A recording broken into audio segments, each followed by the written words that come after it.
Assalamualaikum warahmatullahi wabarakatuh. Halo teman-teman semua, kembali lagi di IPK Talk. Sumber valid, obrolan solid.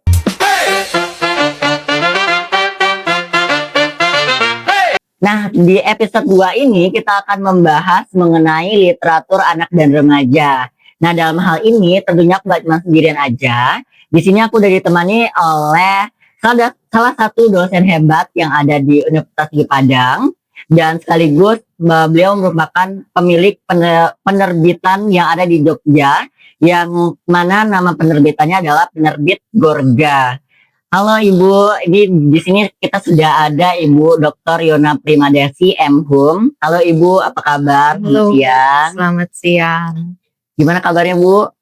Baik. FYI, Ibu Yona ini adalah salah satu dosen tersibuk yang ada di IPK teman-teman. Karena kalau misalnya kita sekarang bisa lihat Ibu Yona ada di sini, nanti malam bisa jadi Ibunya udah di Malaysia, di Dubai, atau dimanapun itu. Karena memang sesibuk itu dan sesusah itu untuk mencari waktu untuk ketemu oleh sama Ibu Yona sendiri. Nah, sekarang kesibukannya apa nih Bu? Karena nampaknya kayak sibuk banget gitu ya Bu ya. Nggak ada sibuk di sini, sibuk ngajar, sibuk kelarin naskah untuk buku, sibuk ngurus anak, udah itu doang. Nggak sesibuk yang kamu ceritain, tenang aja. Hiperbolis itu. Jadi ragu nih Bu, takut nanti mengganggu ya Bu ya. Oke, kita di sini kan kita membahas tentang literatur anak dan remaja Bu. Nah, di IPK ini kan ada juga mata kuliah literatur anak dan remaja. Nah, kenapa kok di jurusan informasi perpustakaan dan kearsipan ini harus ada mata kuliah literatur anak dan remaja Bu? Oke, itu pertanyaan yang sangat menarik sekali sebenarnya ya. Kita di jurusan Prodi ya, Prodi Informasi Perpustakaan dan Kearsipan. Tapi ada mata kuliah yang judulnya literatur anak dan remaja. Nah, apa sih bedanya? Kenapa harus ada dan apa sih bedanya dengan sastra anak gitu ya? Dan apa sih pentingnya mahasiswa untuk belajar itu? Mata kuliah itu kalau saya tidak salah pertama kali hadir di kurikulum informasi perpustakaan dan kearsipan itu sekitar tahun 2011. Oh, jadi sudah cukup lama ya, 2011 mata kuliah itu dimunculkan. Jadi kalau misalnya kita lihat nih, ketika kita bicara literatur anak dan remaja, berarti kita tidak hanya bicara mengenai literaturnya, medianya, kita juga bicara mengenai anak dan remaja. Nah, kita tahu anak dan remaja itu menurut undang-undang usia 18 tahun kurang 1 hari. Ya. Kalau kita tengok ke data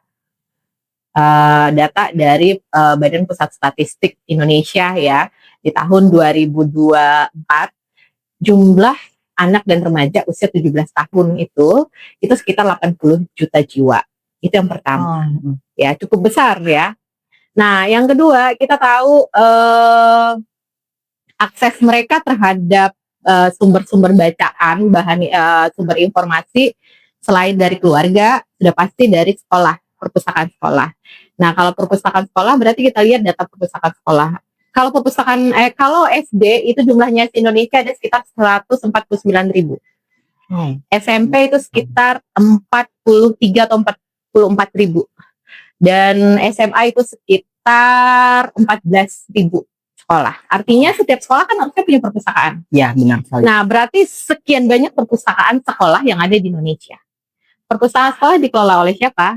Tenaga perpustakaan atau pustakawan? Iya. Siapa itu?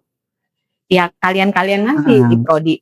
Nah, otomatis karena targetnya berbeda, anak dan remaja, otomatis cara penanganannya juga berbeda dengan perpustakaan umum misalnya atau perpustakaan khusus. Sehingga kemudian kita perlu ada nih satu mata kuliah dalam kurikulum yang memberikan luaran kompetensi mahasiswa bahwa nanti mereka akan mampu untuk menghadapi anak dan remaja. Mereka akan tahu bagaimana perkembangan anak dan remaja, bagaimana cara belajar, pola belajar, literatur apa yang harus diberikan kepada mereka untuk meningkatkan kompetensi. Makanya alasan mata kuliah itu muncul kira-kira untuk memberikan layanan ya Bu ya, agak tepat sasaran bagaimana penanganannya gitu ya Bu ya. Dan perbedaan antara literatur anak dan remaja dengan sastra. Oh iya, tadi saya Gimana? mention ya, Iya, itu itu mention. berbeda gitu. Jadi di prodi informasi perpustakaan dan kearsipan itu kan namanya literatur anak dan remaja, bukan sastra anak. Iya. Ya. Karena benar-benar sama sekali tidak menyinggung konsep teori, konsep dan keilmuan sastra gitu. Ya. Jadi kita bicara mengenai bagaimana sumber-sumber informasi yang harus dimanajerial oleh pusat-pusat informasi dan perpustakaan untuk anak dan remaja. Jadi targetnya ke sana. Jadi kita akan bahas bagaimana sih perkembangan buku anak dan remaja, baik itu di Indonesia maupun itu di luar, gitu ya. Terus kemudian bagaimana sih penggunaan dan pemanfaatan, karena apalagi kita vokasional ya, penggunaan dan pemanfaatan buku anak dan remaja itu oleh anak dan remaja, layanan di perpustakaan, mulai dari perpustakaan sekolah, perpustakaan desa, perpustakaan umum, perpustakaan khusus yang punya layanan anak dan remaja itu seharusnya seperti apa gitu.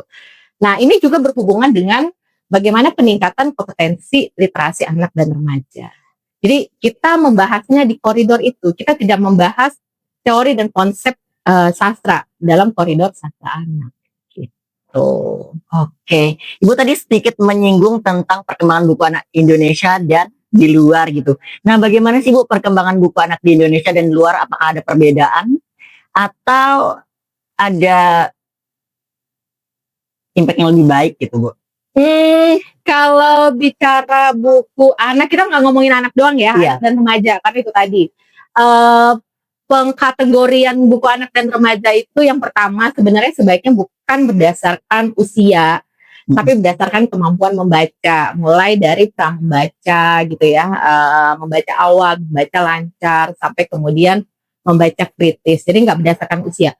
Karena bisa saja anak usia 7 tahun kelas 1 SD, tapi kemampuan membacanya sudah sampai kemampuan membaca mahir. Iya. Atau sebaliknya, udah SMP nih, kelas 1 atau kelas 2, tapi justru kemampuan membacanya masih sama dengan di tahap anak membaca awal, bisa jadi seperti itu. Itu yang pertama. Lalu bagaimana sih perkembangan? Nah, ini perlu diperhatikan ya, dan ini perlu menjadi perhatian. Tanpa kita sadari gerakan literasi yang ada di Indonesia itu kan secara tidak langsung berdampak terhadap bagaimana ketersediaan akses terhadap bahan bacaan, khususnya untuk anak. Hanya saja persoalannya selama ini ketika kita bicara buku anak, pertama itu pasti ngomonginnya buku anak berilustrasi. Ya, benar banget. Ya. Sehingga kadang-kadang kalau misalnya kita berkunjung ke sekolah dasar misalnya, di pojok literasi kelas 4 atau kelas 5 itu masih buku berilustrasi. Padahal buku berilustrasi itu untuk anak tahap membaca awal harusnya diletakkan gitu. Jadi ketika kita bicara buku anak, sebagian besar dalam ekosistem perbukuan di Indonesia itu masih bicara mengenai buku anak berilustrasi. Itu persoalan yang pertama. Yang kedua, persoalannya adalah buku anak di Indonesia itu secara genre topik itu masih berada di ranah atau koridor yang sama. Misal, yang paling banyak buku anak itu bicara mengenai folklore, bicara mengenai legenda, di mana folklore yang awalnya lisan, kemudian dialih wahanakan menjadi buku ya. Nah itu. Di luar topik-topik yang lagi hangat itu banyak sekali di buku anak, termasuk buku anak berilustrasi. Misal bagaimana SDGs ya. Kemudian teknologi yang ngomongin soal AI misalnya, yang ngomongin soal perubahan iklim, yang ngomongin soal feminis. Untuk buku anak berilustrasi itu sudah banyak banget di luar. Dan ranah-ranah seperti itu belum tersentuh di buku anak di Indonesia. Berarti ya sangat tertinggal ya Bu ya? Tertinggal mungkin saya nggak bilang tertinggal, karena bagaimanapun perkembangan buku anak di Indonesia sangat luar biasa sebenarnya. Akan tetapi kita masih belum berani mengeksplor topik-topik yang barangkali sesuai dengan perkembangan dan kebutuhan anak di zaman itu. Gitu. Karena kita tahu bagaimanapun buku anak itu sifatnya sangat politis ya. Anak itu hanya sebagai target sasaran dari bisnis atau industri buku anak. Nah itu yang kedua. Terus yang ketiga yang membedakan antara buku anak di Indonesia perkembangannya dengan di luar adalah praktik dalam pemanfaatan buku anak. Kita tahu gerakan literasi luar biasa, Iya, gencar sekali. Bu. gencar sekali. Di mana-mana itu pasti. FTBM tumbuh di mana-mana, Mm-mm. ya, taman baca masyarakat tumbuh di mana-mana. Sayangnya atau persoalannya itu adalah gerakan kita hanya berhenti di tahap anak mampu membaca, anak suka membaca. Iya. Padahal kompetensi literasi dasar itu yang paling tinggi adalah bagaimana membangun empati dan simpati anak. Kita kemudian belum mau, saya tidak tahu apakah belum mau, belum mampu, atau mungkin tidak tahu bahwa gerakan literasi untuk anak dan remaja itu nggak hanya berhenti hanya sampai di anak bisa membaca, anak suka membaca, gitu. Tapi bagaimana membangun empati dan simpati anak. Itu PR yang cukup besar. Makanya kemudian saya tidak suka dengan istilah minat baca. Minat baca itu udah dari tahun kapan gitu ya, sudah dari sekian dekade yang lalu. Kita harus bergeser dari minat baca menjadi daya baca. Bagaimana kemudian sebuah literatur bagi anak dan remaja mampu memunculkan daya kritis anak, mampu memunculkan inovasi dan kreativitas dari anak. Anak mampu untuk memecahkan persoalan sehari-hari dari apa yang kemudian dia baca atau dia akses. Kira-kira seperti itu. Oke. Nah, Ibu tadi kan sedikit berbicara mengenai gerakan literasi itu hanya sampai di suka membaca dan bisa membaca. Nah, itu bagaimana sih Bu cara membangun daya kritis pada anak dan remaja, dan apa yang harus dilakukan oleh orang tua, guru maupun perpustakawan, Bu? Oke, karena kita di Prodi Informasi Perpustakaan dan Kearsipan, mungkin saya lebih fokusnya ke perpustakaan ya, pustakawan. Selama ini di layanan anak dan remaja di Indonesia khususnya ya, kalau di luar di beberapa perpustakaan yang pernah saya kunjungi, itu layanan anak dan remajanya sudah sangat inovatif sekali ya. Kita masih fokus pada kegiatan mendongeng, kegiatan menggambar, kegiatan mewarnai, gitu ya. Salah enggak sih? Enggak salah. Hanya saja kegiatan itu lebih ke melengkapi, gitu ya. Sementara praktik-praktik awal dalam proses membangun kompetensi literasi anak itu tidak dicari solusinya. Misal yang pertama, bagaimana sih cara membangun minat? Kita perlu membangun minat dulu kan ya? Iya, benar banget, Bu. Membangun minat.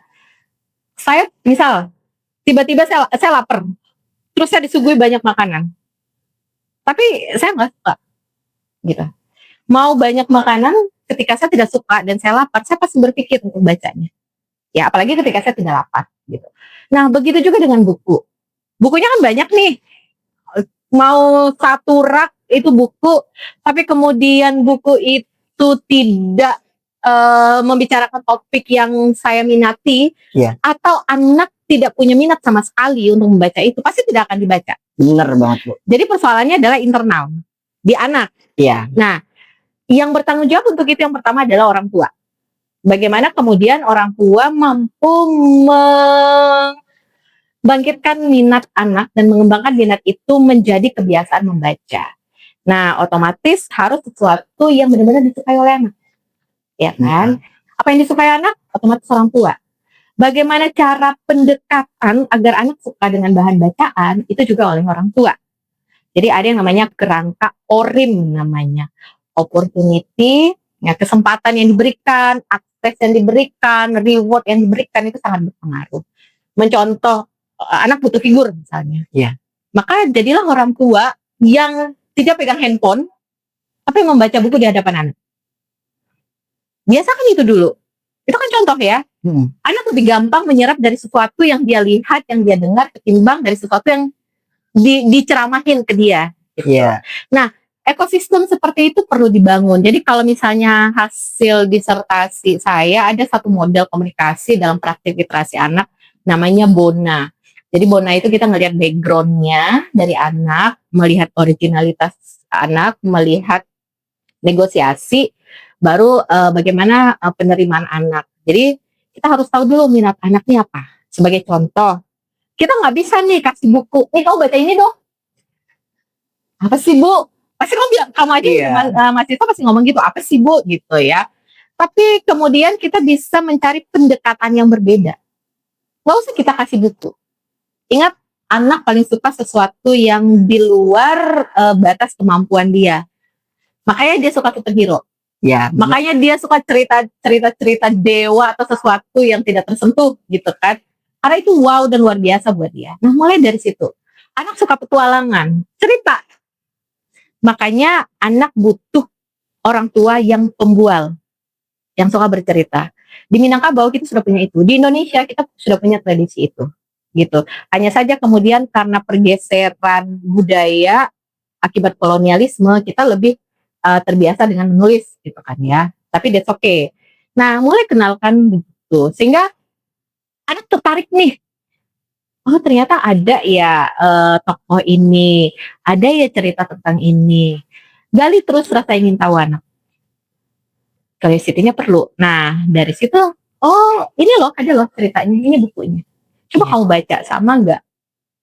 Menarik nggak? Sama nggak seperti yang aku ceritain? Atau jangan-jangan aku terlalu hiperbolis nih cerita ke kamu, ternyata nggak sekeren itu ceritanya. Gitu.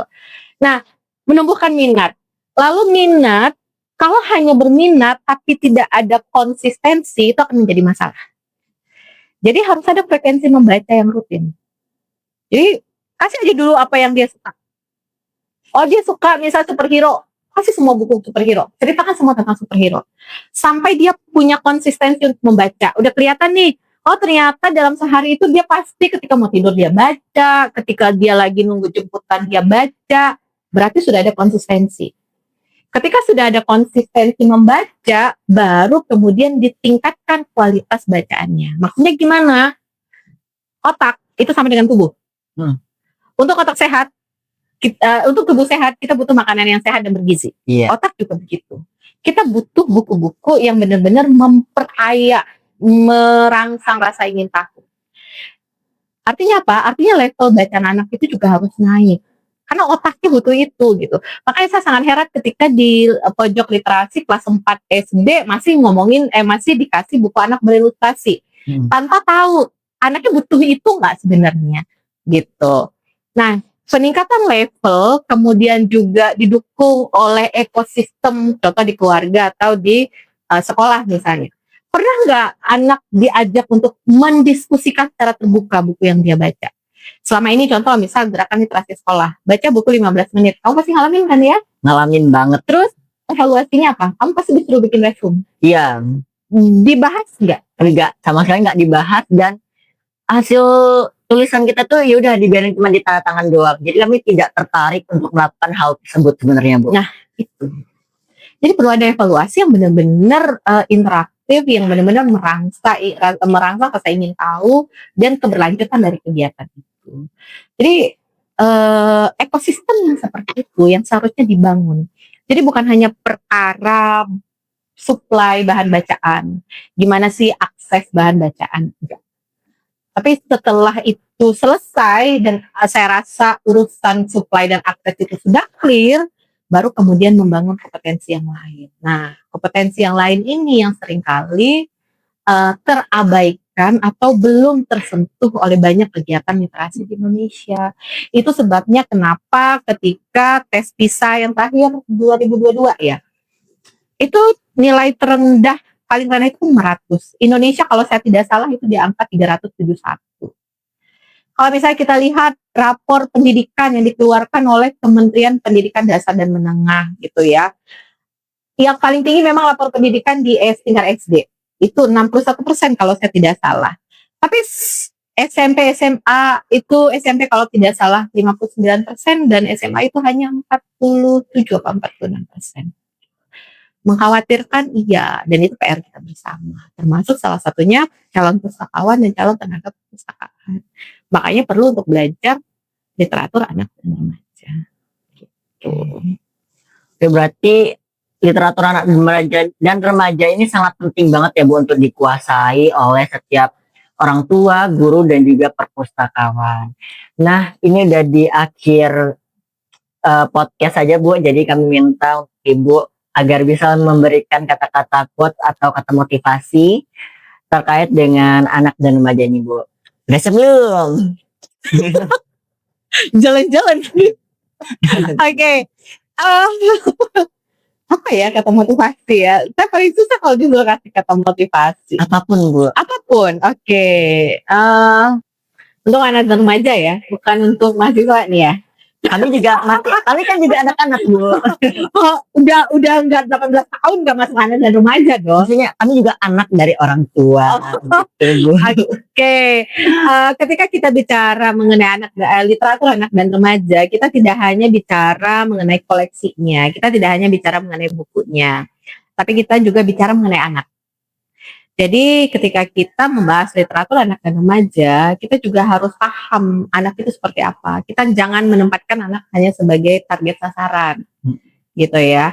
Jadi kita harus tahu perkembangannya, minatnya, cara belajarnya, pola belajarnya seperti apa gitu. Jadi anak dalam banyak kegiatan, terutama kebijakan, itu tidak hanya menjadi objek aja, gitu sih. Oke, terima kasih banyak Bu atas waktu dan kesempatannya untuk dapat hadir di podcast IPK Talk ini, Bu. Nah, teman-teman, mungkin hanya sekian podcast kali ini. Semoga bermanfaat dan jangan lupa saksiin podcast IPK di channel YouTube IPK Talk. Nah, mungkin sekian dari aku. Assalamualaikum warahmatullahi wabarakatuh.